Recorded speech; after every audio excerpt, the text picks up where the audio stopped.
एक बार शंकर जी और पार्वती मैया ने कहा, प्रभु भीड़ कहाँ जा रही है? इतने लोग लाखों नहीं करोड़ों में। शंकर जी बोले, ये सभी कुंभ में स्नान करने जा रहे हैं। तब पार्वती मैया ने कहा, अरे ये सभी बहुत पुण्यात्मा हैं। शंकर जी बोले, नहीं, ये लोग जरूर जा रहे हैं, लेकिन देखने और दिखाने के लिए। चलो हम भी देखते हैं कि मेला कितना बड़ा है। हम भी देखने गए, लेकिन तुम नहीं गई, इसलिए ये सब देखने और दिखाने के लिए जा रहे हैं। पार्वती जी ने कहा, नहीं प्रभु, ये सभी भक्त हैं और पूरे श्रद्धा से जा रहे हैं। कृपया करके इनके दर्शन दें और जो भी कुंभ में स्नान कर रहे हैं इन पर कृपया करें। ये सभी अच्छे लोग हैं। शंकर जी बोले, ठीक है पार्वती जी, यदि आप कह रही हैं तो चलो जांच कर लेते हैं। इन सभी में से कितने लोग सच में कुंभ में स्नान करने आए हैं और कितने लोग शुद्ध भावनाओं के साथ आए। इसी रास्ते पर जहाँ से सभी लोग आ रहे थे और जा रहे थे, शंकर जी और पार्वती बुद्ध पुरुष और महिला के रूप में धारण करके खड़े हो गए। शंकर जी एक गड्ढे में गिर पड़े और वो गड्ढा एक गंदी जगह थी जहाँ पे मलमूत्र जमा होता था। अब वो इस गड्ढे में गिर गए और उनके शरीर पर गंदगी लग गई। माता पार्वती वृद्धा बन गई और जो भी वहाँ से गुजरता इनसे प्रार्थना करने लगी कि अरे बहन, अरे भाई, हमारी मदद करो, मेरे पति गड्ढे में गिर गए हैं, इन्हें बाहर निकालो, बहुत तकलीफ़ में हैं, ठंड से काँप रहे हैं, भूख भी है, बहुत कष्ट में है, कृपया हमारी सहायता करें। पर लोग कहते हैं हमें स्नान करने जाना है, हमें गंगा में डुबकी लगानी है, तुम हमें इसमें क्यों उलझा रही हो?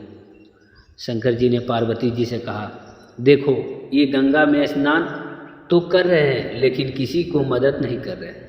पार्वती जी बोले, प्रभु कोई ना कोई आएगा तो मेरी मदद जरूर करेगा। अब पार्वती जी ने सबको पुकारा लेकिन कोई नहीं रुका। एक युवक आया, पार्वती मैया से इसने कहा, बेटा मेरा पति को निकाल दो, वो गड्ढे में गिर गई है। युवक बोला, ठीक है, निकाल देता हूँ।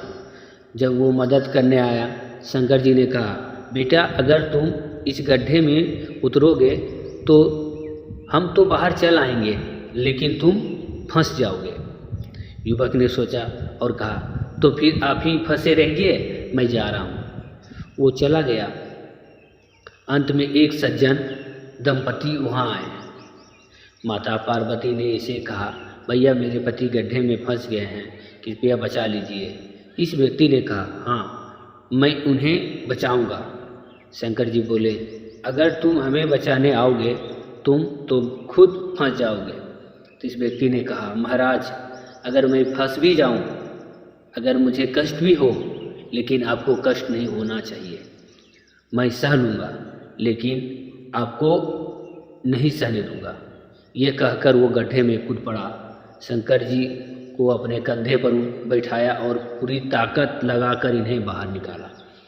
जैसे ही इन्हें शंकर जी को बाहर निकाला, भगवान शिव अपने असली रूप में आ गए और बोले, पार्वती देखो, इस पूरे कुंभ में केवल यही एक व्यक्ति सच्चा स्नान करने आया है। यही परिवार सच में कुंभ में स्नान करने आया है, क्योंकि यह दूसरे को मदद कर रहा है। किसी की मदद करना सबसे बड़ा स्नान है। शंकर जी बोले, तुम्हें नहीं पता किस रूप में नारायण तुम्हारे परीक्षा लेने आ गए हैं। अगर कोई तुमसे मदद मांगे तो समझो कि भगवान तुम्हारी परीक्षा ले रहे हैं। मैं ये सिर्फ कुंभ के लिए नहीं कह रहा हूँ, जहाँ भी जाओ, घर में रहो, गांव में रहो, गली मोहल्ले में रहो, हमेशा लोगों की मदद करो। सच्चा भक्त वही है जो खुद दुखी होती है पर दूसरे को दुख हरता है। शंकर जी ने इस व्यक्ति को दर्शन दिया।